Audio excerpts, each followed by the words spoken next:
Okay, this one said find the value of the variable, right? That was just it, just a variable.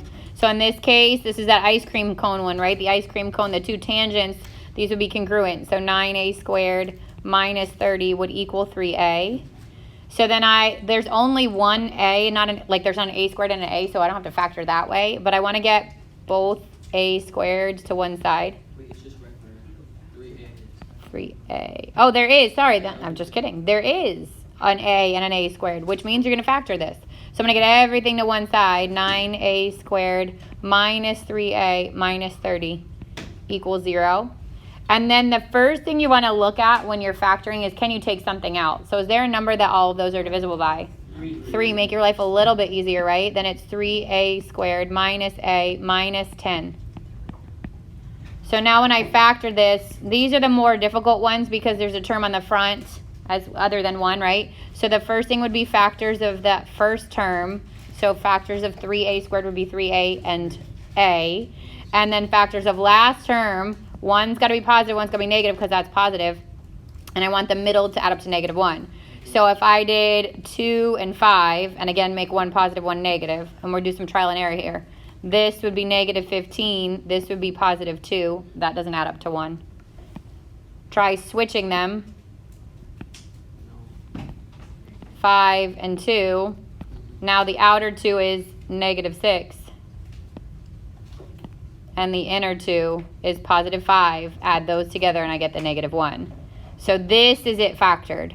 But then you can only have a positive. Exactly. 3 can never be 0, so I don't even have to worry about that one. 3a plus 5 can be 0, and a minus 2 could be 0. But if I solve this one, I get -5/3. Solve this one, it's +2. A length can't be negative, so we get rid of that and we keep the 2. So if you know you're struggling with the factoring part, the good news is there's not one with a number in front on your test. You're going to see, because you're only looking for the factors of the last number that sum to the middle one. So if I had like x squared minus 3x minus 10, that's on level with what you could see. Maybe a little bit bigger numbers, but this would be -5 and +2. Now I'm only looking for factors of this that add up to that. But you will see factoring, and you will see this again, algebra 2, pre-calc, everything beyond this point. How about what percentage of the test is factoring? There's only one question that has it. Yeah. If we get like a question that's like that and we don't divide it to like make it easier. It would just be bigger numbers. It's still the same answer. Okay, because I did it. Yep. Same answer, just bigger numbers. So 2 should still be your answer. And I think you multiply like the first and the last one. You could do that method too. So when there's a number on the front, that's what you're talking about, 3a squared minus a minus 10. I can multiply first times last. That'd be -30. Factors of -30 that add up to -1 be -6, +5. Plug those in the place of the middle term. And then factor by grouping. So here I can take out a 3a. And here I could take out a 5. And I get a minus 2 and 3a plus 5. So that's it's just another way to factor it. Same answer. Huh? Sure.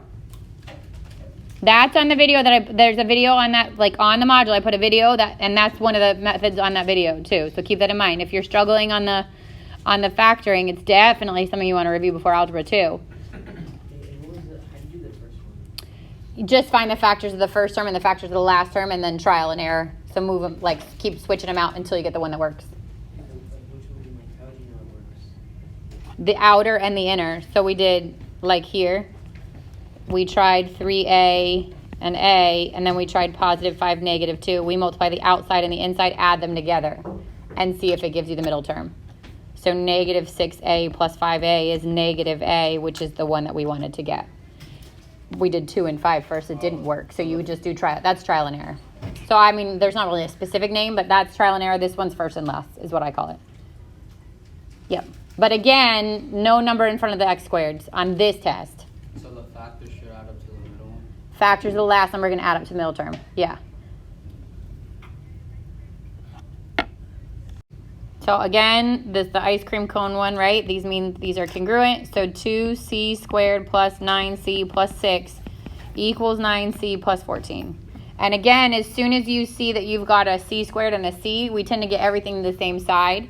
if I were gonna subtract 9c, it actually cancels from here. And then you have two choices. Bring the 14 on the side with the 6. So I'm gonna show you that way. Minus 14, and I get 2c squared minus 8 equals 0. And then I can factor this, because I can take out a 2. And then that's the difference of two squares.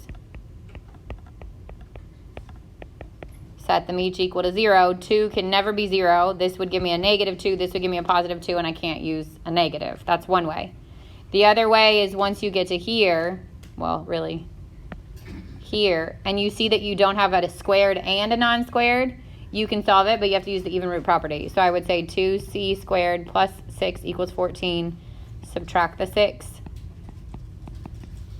Divide by 2. Square root. And when you square root, the even root property actually says not only is that plus the square root of 4, but it's also minus the square root of 4. So it'd be plus and minus 2, which in this case doesn't matter because I can't keep the negative. But in algebra rules, the answer is both plus and minus 2. Geometry is only 2 because we can't have a negative length. All right, these are all from what section is this? 10.5, right? Yeah, 10.5, all the angles. This is my exterior one, right? So this is big minus little divided by 2. Big is 250. I don't know little and I don't know the exterior, but when there's two tangents, the whole circle is 360, right? If I take away the 250, that means the little is 110. So I get 140 divided by 2, which is 70. Oh, wow. 21, big minus little divided by 2 is the exterior angle again. So, but this time I don't know the arc, I have the angle. 96 minus x over 2 equals 40. So I'm going to multiply by 2 on either side. 96 minus x equals 80. Subtract the 96. Negative x equals negative 16. Multiply or divide by negative 1. X is 16. And 22 is the floating angle. So we add the two arcs and divide by 2. 60 plus 152 over 2. 212 over 2. Wait, 222. Hang on. Did I do that right? It is 212. Oh, that's the problem. That's definitely a 152, right? Yeah.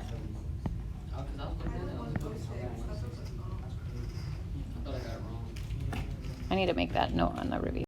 All right, so this came from 10.6, right? Which was the chords, the two chords, the x that you cross, that you multiply, right? The secant, two secants, which is whole times external equals whole times external. And then this one, which is tangent squared, equals whole times external. So the tangent is here, 20 squared, would equal this whole part, which is 12 plus r, which is 12 plus 2r. And then 12 times. Good. Times 12, because that's the external part. So I get 400 equals 144 plus 24r. Subtract the 144. 256, 24. And you could have reduced that, or they wrote it as a mixed. So it could have been, what, 32 over 3. It could be round because it says estimate. Your test won't, so just don't make that practice. Yeah. So the other questions you need to practice in this section are the two secants, right? And the two chords with the segments. That's also in that section that there weren't questions on that review for. They were on yesterday, like on the notes from yesterday, but what? Whole times external equals, right, not the angle ones. They're the same shape, right? But not angles, segments, right? 10.5 was all the shape, was all the angles from that stuff. And 10.5, there's the Quizlet, but that's not going to help with that stuff. Yeah. Any other questions on the review from the book?